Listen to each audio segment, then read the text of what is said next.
নমস্কার বন্ধুরা, দেশি কিচেন ব্লগ চ্যানেলে আপনাদের স্বাগত। আজকে আমি নিয়ে এসেছি একটি কাতলা মাছের রেসিপি।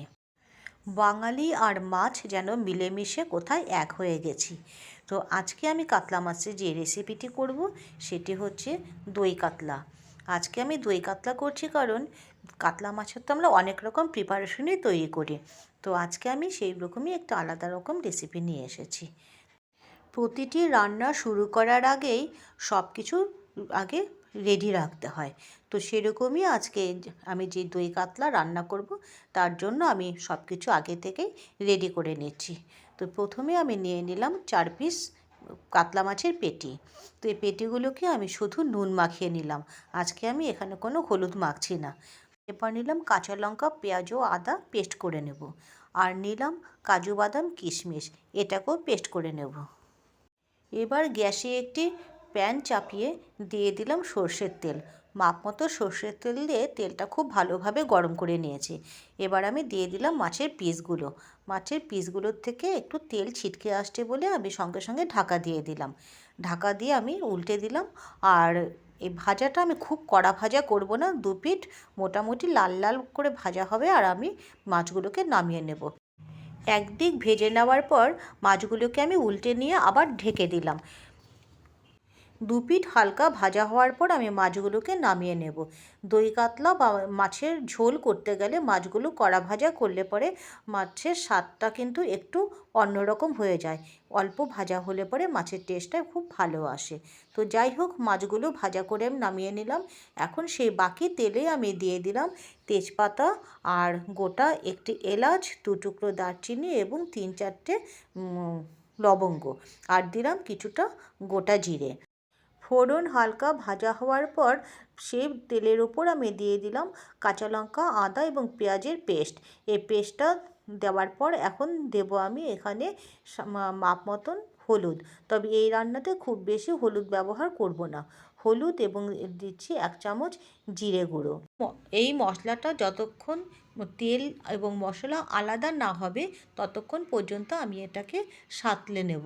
সাঁতলাতে সাঁতলাতে আলাদা যখন হয়ে যাবে তেলটা, সে সময় আমি ওপর থেকে দিয়ে দিচ্ছি কাজু বাদাম এবং কিশমিশের যে পেস্টটা ছিল সেই পেস্টটা।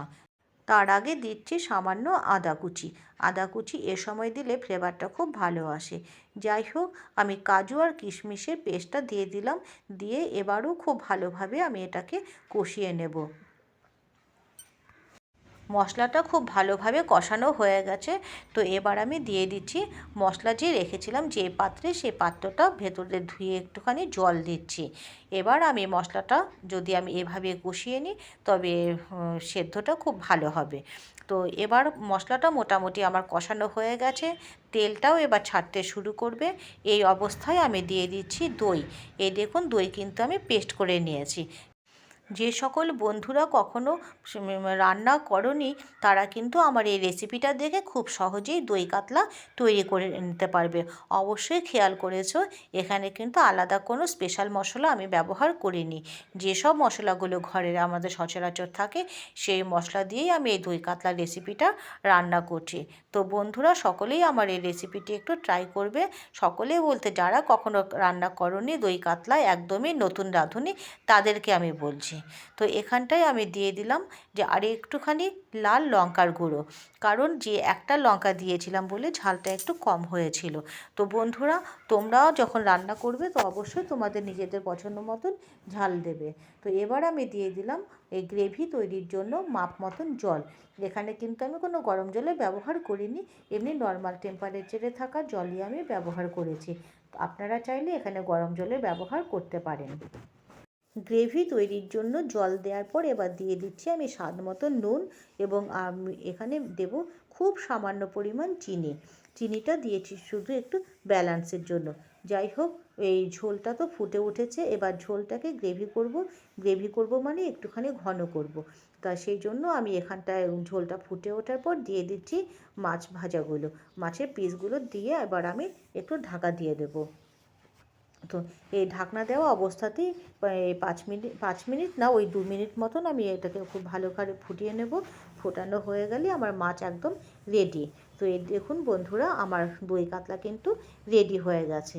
তো এবার আমি ওপর থেকে দিয়ে দেবো সামান্য পরিমাণ কসুরি মেথি।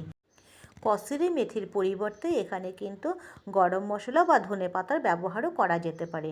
তো বন্ধুরা, আমার রেসিপিটি আপনাদের কেমন লাগলো অবশ্যই আমাকে কমেন্টস বক্সে জানাবেন, এবং ভালো লাগলে আমার চ্যানেলটি লাইক, শেয়ার ও কমেন্টস করবেন।